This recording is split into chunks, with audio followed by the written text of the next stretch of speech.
that was formed that Osoro umia kesho upate kitu. The other time we talked to Wainonyonka's mother funeral. Yes. And he held my hand. We were walking outside and he was telling me, hey, you're doing, we need to meet over time, this. And I got to a point of telling me, you stick where you are, work hard. In future, we don't know what will happen with both of us. I told him, I'll not advise you to stick where you are. You need to join us because I don't see you going anywhere. And I'll repeat here on this show, people lied to Matiang'i. Mbona saa mulimdanganya? Hii Gen Z mmedanganya watu wengi sana. Mukadanganya Morara Kebaso. Sisi millennials. But Morara Kebaso, I thought he's on the right path. Oh, Gen Zs are the people who've lied to so many people. Now look what you've done to the old man Maraga. From a respected...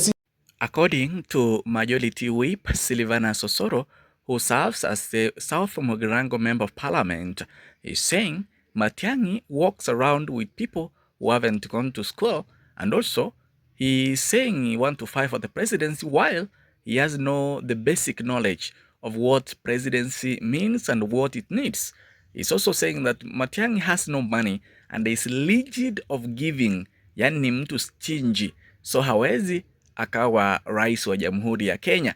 Na vilevile amesema kuhusu jamii ya Omogusi ambayo ina kaunti 3 ama 2, Kisii na Nyamira, na vilevile Kuria, ambazo amesema kwamba idadi yake ya watu ni chache zaidi na haiwezi ikamfanya mtu kuwa rais. Vilevile amedhahadharisha watu wa Mlima kwamba wasije wakamtegemea Dr. Fred Matiang'i kuwa rais wa mwaka 2027 kwa sababu atawaangusha mapema asubuhi, ilhali ama heri wampigie Daktari William Samoei Ruto kuwa rais wa Jamhuri ya Kenya. Hayo ni matamshi yake mbunge wa South Mugirango Sylvanus Osoro, ambaye amesema kwamba Ruto aliweka mizizi dhabiti ili kuwania urais wakati wa mwaka 2022, ndiposa hakufail, alifaulu kama rais kwa mara ya kwanza. Tumusikize mbunge Sylvanus Osoro ambaye ni Majority Whip.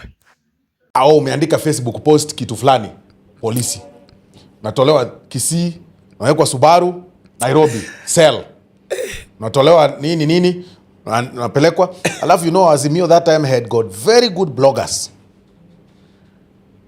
Wanaandika, yes, walikuwa wanaandika wanasema Osoro amepatikana na bibi wenyewe, wacha kuwekelea maneno ya siasa, ndio maana umeshikwa. How do you defend yourself? You're a young man. There's a possibility as a young man you can be found with somebody's wife. So young, powerful, with money. Yes. Mara walipatikana na pesa fake. Sijui nini. I got arrested several times. The social story when he's sharp boy is my sema huyu sharp boy sasa ameosha do mahali, which is a lie. And it is something that you can't defend yourself. How do you defend yourself? Where do you go? And man, and unareleasiwa the following day. No, exactly. No charges, no nothing. No, there is only one time I was taken to court. They arrested me and took me to court when there was a by-election in Kisii, and chaos erupted, which is normal like Olkalau. And it was far away from my constituency, 30 kilometers. So a vehicle got an accident while running away from the chaos. Then they said Osoro ndiye alikuwa na wanafukuza huyo mtu na bunduki. So they arrested me. I took plea. In fact, at some point I missed court, and because I had traveled out of the country. When I came back, there was already a warrant of arrest. So I was arrested at the airport to explain where I was, why I missed court. Sometimes I look at Matiang'i talking about we can't be intimidated, you what? Look at him and say, man, let me just forgive you. You're not who people think you are. Do you have his number? Do you have his phone number? Do you guys... We talk. The last time we talked was on phone we talked last year when my son was sick in October. He showed a lot of empathy. He called me and wished me well. Somebody told him, Osoro is under a lot of stress. And he called me. That's true. In fact, he didn't call me. He used Kibagendi's number to talk to me. Would you have picked up if you called you the number? Yeah, I mean, what's wrong? Politics is not what people think. It's not that serious. Yeah, no. I mean, I'll talk to him, I'll listen to him, I'll even have coffee with him. It is not as that serious. No, I can meet him and we sit down. Even if he persecuted me, I mean, that is life. Alikuwa persecute nani kama si mimi. I mean, that is how life is. That's how the script was. Yeah. The script was created, that was formed that, Osoro umia, kesho upate kitu. The other time we talked to Wainonyonka's mother funeral. Yes. And he held my hand. We were walking outside and he was telling me, hey, you're doing, we need to meet over time, this. And I got to a point of telling me, you stick where you are, work hard. In future, we don't know what will happen with both of us. I told him, I'll not advise you to stick where you are. You need to join us because I don't see you going anywhere. And I'll repeat here on this show, people lied to Matiang'i. Mbona saa mulimdanganya? Hii Gen Z mmedanganya watu wengi sana. Mukadanganya Morara Kebaso. Sisi millennials. But Morara Kebaso, I thought he's on the right path. Oh, Gen Zs are the people who've lied to so many people. Now look what you've done to the old man Maraga. From a respected CJ sitting on the bench, now he's sitting on Langata Road protesting over things he doesn't even know. Because you lied to him that he could be president. Struggling there and, taking tear gas. Gen Z's lied to, even as millennials, we lied to Nani. To Peter Kenneth in 2013. That one I know. I was among that. But we also lied to Eugene. I lied to you. You've seen a video circulating of me with Eugene in 2010. Yes. We have lied to so many people. And this euphoria thing. God forgive us. Finally, millennials, we were saying, finally we'll have the most handsome president. Peter Kenneth. I've also foreseen another situation where you've lied to my brother. You've lied to my brother Fred. Now you've lied to my brother Sifuna. Sifuna really lied. Looks like a very realistic. It was realistic in Matiang'i last year, at the same time. When you get to a point where you are fundraising for a campaign in the name of I'm fundraising to raise this money so that I can put a podium. Let me tell you, Dr. Ofweneke. Yes, sir. Presidency is a journey. I'm not dismissing that Sifuna wouldn't be president. I think he will make an amazing, brilliant president. I don't know what you call brilliant. There is a difference between eloquence and brilliance. Eloquence is in expression. You see the way Nani is very eloquent, Orengo. Yes. Try and interview any person who comes from Siaya and ask them what Orengo has ever done in Siaya.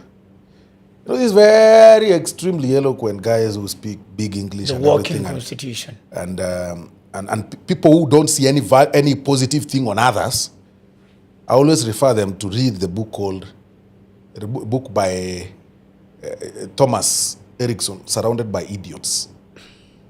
It's a very good book. Or The Psychology of Stupidity. My daughter has read the book before me, so I need to go and read it. Please, you need to. I've read it more than 5 times. It's a culture that I always encourage people to do. Reading. Always read. To become president, it is beyond what you see. I have sat with Jeremiah Kioni before. Jeremiah Kioni once told me that he had foreseen himself as deputy president in 2012. When he was running as running mate for Musalia Mudavadi. He said the euphoria that time about Musalia. Nobody had foreseen Uhuru Kenyatta and Ruto. Nobody.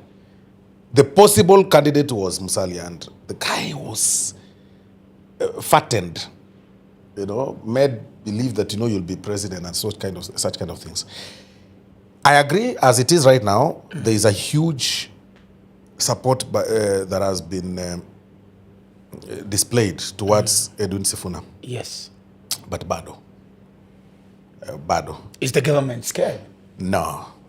Oh, come on. That is the least of all. Being realistic of it, the wave is huge. I am in government. You should be asking me. There's nothing called wave in politics. Not just It's wave serves purpose. Structures serve reality.